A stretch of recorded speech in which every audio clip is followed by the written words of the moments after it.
Γεια σας, καλώς ήρθατε στο κανάλι μου. Πάμε να φτιάξουμε σήμερα χατσαπούρι. Είναι ένα ψωμάκι το οποίο είναι γεμιστό με τυρί, γίνεται φανταστικό. Μπορείτε να το κάνετε και στο τηγάνι και στο φούρνο. Έτσι, εγώ σήμερα θα σας το δείξω στο φούρνο.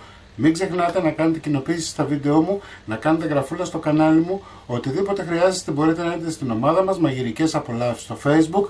Γράψτε μου ένα σχόλιο αν σας άρεσε η συνταγή ή από πού με βλέπετε. Και τώρα πάμε να σας δείξω την εκτέλεση και τα υλικά. Λοιπόν, σε ένα μπολ θα βάλουμε μία κουταλιά της σούπας ζάχαρη. 250 γραμμάρια γάλα χλιαρό.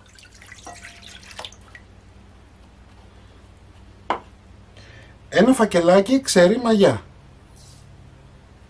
Θα ανακατέψουμε λιγάκι. Η ξερή μαγιά δεν χρειάζεται ενεργοποίηση.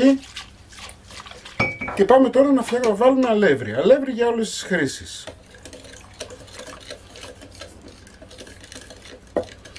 Μόλις γίνει ένας ελαφρύς χυλός, θα προσθέσουμε ένα αυγό. Ανακατεύουμε λίγο και θα βάλουμε τώρα και ένα κουταλάκι του γλυκού αλάτι, έτσι, 7 γραμμάρια.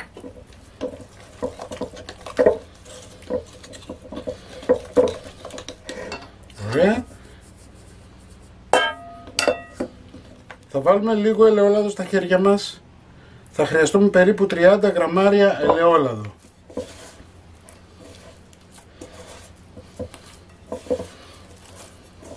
Έτσι το βάζουμε στο χέρι μας για να μην κολλάει η ζύμη.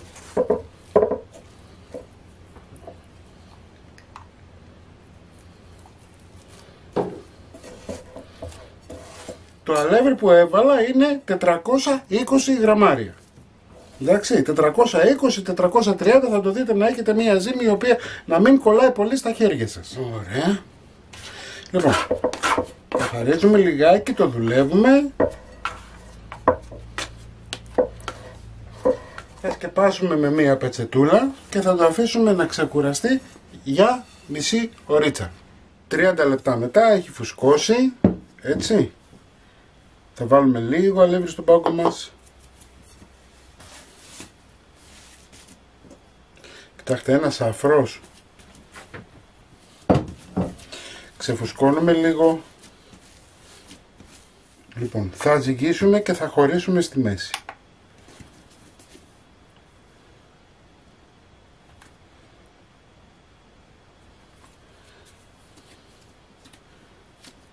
Ανοίγουμε.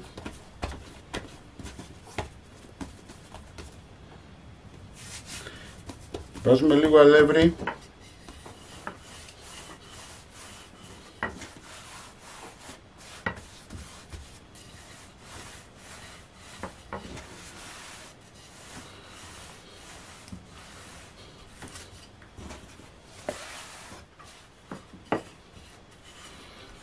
Όσο πιο μεγάλη επιφάνεια, τόσο πιο καλό θα γίνει. Λοιπόν, δεν μας ενδιαφέρει να είναι στρογγυλό, εντάξει. Εδώ έχω μίξη τυριών. Μπορείτε να βάλετε ό,τι τυρί θέλετε, αρκεί να λιώνει.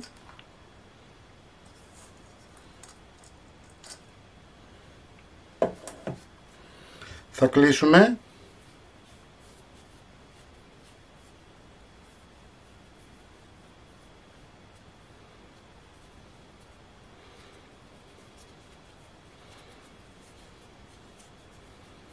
Να δημιουργήσουμε μία φωλιά.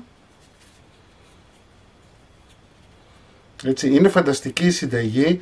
Τη φτιάχνουν πάρα πολύ.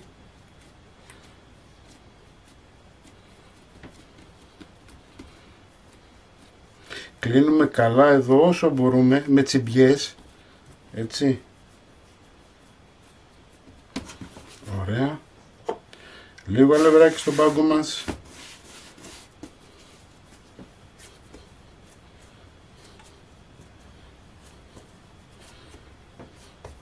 Κοιτάξτε τι ωραία που ανοίγει.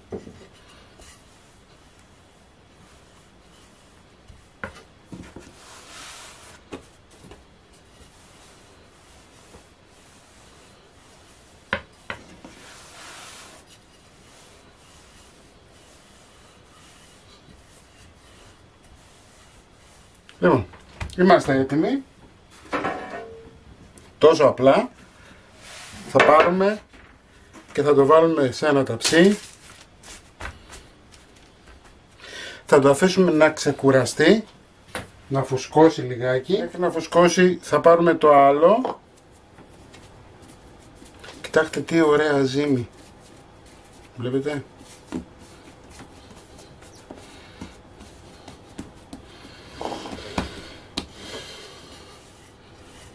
Ωραία.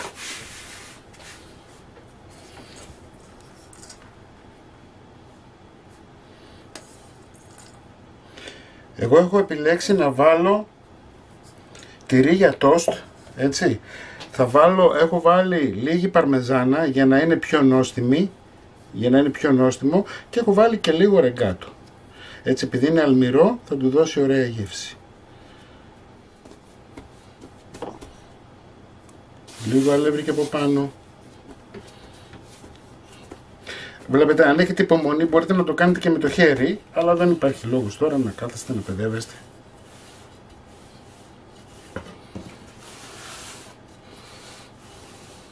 Το βάζουμε και αυτό σε λαδόκολλα και ταψί. Έτσι, θα μου το αφήσετε, βλέπετε είναι αρκετά μεγάλο, δεν είναι μικρό. Θα το αφήσετε τώρα και αυτό να φουσκώσει, ένα 20 λεπτό θέλουμε, και ανάβουμε το φούρνο μας 200 βαθμούς αντιστάσεις. Αφήσαμε 20 λεπτά, έτσι, να ξεκουραστεί λίγο η ζύμη. Εδώ έχω ένα αυγό, θα βάλω ένα σφινάκι νερό, θα ανακατέψω. Έχω ανάψει συγχρόνως και το φούρνο μου 200 βαθμούς αντιστάσεις και τώρα θα λείψουμε. Μπορείτε να του βάλετε από πάνω σουσάμι, μπορείτε να του βάλετε τυρί όπως θα βάλω εγώ τώρα. Έτσι, θα του βάλω και λίγη καπνιστή πάπρικα. Θα βάλουμε τυράκι. Θα ψήσουμε σε προθερμασμένο φούρνο, έτσι, στους 200 βαθμούς αντιστάσεις για 25 λεπτά. Το πρώτο είναι έτοιμο, έτσι.